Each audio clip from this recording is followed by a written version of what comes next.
ನಾವು ಹಳೆಬೀಡಿಯಿಂದ ಜಸ್ಟ್ 5 ಕಿಲೋಮೀಟರ್ಸಲ್ಲಿರೋ ಪುಷ್ಪಗಿರಿ ಬೆಟ್ಟಕ್ಕೆ ಹೋಗಿದ್ವಿ. ಅಲ್ಲಿ ಮಲ್ಲಿಕಾರ್ಜುನ ಸ್ವಾಮಿ ಇರ್ತಾರೆ. ಎಂಟ್ರೆನ್ಸಲ್ಲೇ ಇದೊಂದು ಗಿಡ ಇತ್ತು, ತುಂಬ ಡಿಫ್ರೆಂಟ್ ಆಗಿತ್ತು. ಯಾರಿಗಾದ್ರೂ ಗೊತ್ತಿದ್ರೆ ಕಮೆಂಟ್ ಮಾಡಿ. ಇದು ಬೆಟ್ಟದ ಮೇಲೆ ಇರೋದ್ರಿಂದ ವ್ಯೂ ಮಾತ್ರ ತುಂಬ ಚೆನ್ನಾಗಿ ಕಾಣಿಸ್ತಿತ್ತು. ದರ್ಶನ ಆದಮೇಲೆ ಆಚೆ ಬರಬೇಕಾದ್ರೆ ಇದು ಇಶಾ ಫೌಂಡೇಶನಲ್ಲಿರೋ ಶಿವ ಥರ ಇರುತ್ತೆ. ನೋಡೋಕೆ ಮಾತ್ರ ತುಂಬ ಚೆನ್ನಾಗಿತ್ತು, ಪೀಸಾಗಿತ್ತು. ಮಲ್ಲಿಕಾರ್ಜುನ ಸ್ವಾಮಿ ದರ್ಶನ ಮಾಡ್ಕೊಂಡು ಹೋಗ್ಬೇಕಾದ್ರೆ ಅನ್ನದಾನ ಇತ್ತು. ರೈಸ್ ಬಾತ್ ಮತ್ತು ಸಾಂಬಾರು ಕೊಟ್ಟಿದ್ರು. ಟೇಸ್ಟ್ ತುಂಬ ಚೆನ್ನಾಗಿತ್ತು.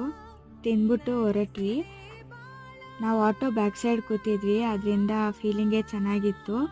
ಅಲ್ಲಿಂದನೇ ವಿಡಿಯೋ ತೆಗೆದೆ. ಆ ಫೀಲಿಂಗ್ ಮಾತ್ರ ತುಂಬ ಚೆನ್ನಾಗಿತ್ತು, ಖುಷಿ ಆಯಿತು. ಅಲ್ಲಿಂದ ಹೊರಟ ಮೇಲೆ ನಾವು ನೆಕ್ಸ್ಟ್ ಹೋಗಿದ್ದು ಚಿಕ್ಕಮಂಗ್ಳೂರಿಗೆ. ಅದರ ಎಕ್ಸ್ಪೀರಿಯನ್ಸ್ ನೆಕ್ಸ್ಟ್ ವಿಡಿಯೋ ಶೇರ್ ಮಾಡ್ಕೋತೀನಿ. ಈ ವಿಡಿಯೋ ಇಷ್ಟ ಆಗಿದ್ರೆ ಲೈಕ್, ಸಬ್ಸ್ಕ್ರೈಬ್ ಮಾಡ್ಕೊಳ್ಳಿ. Thanks for watching.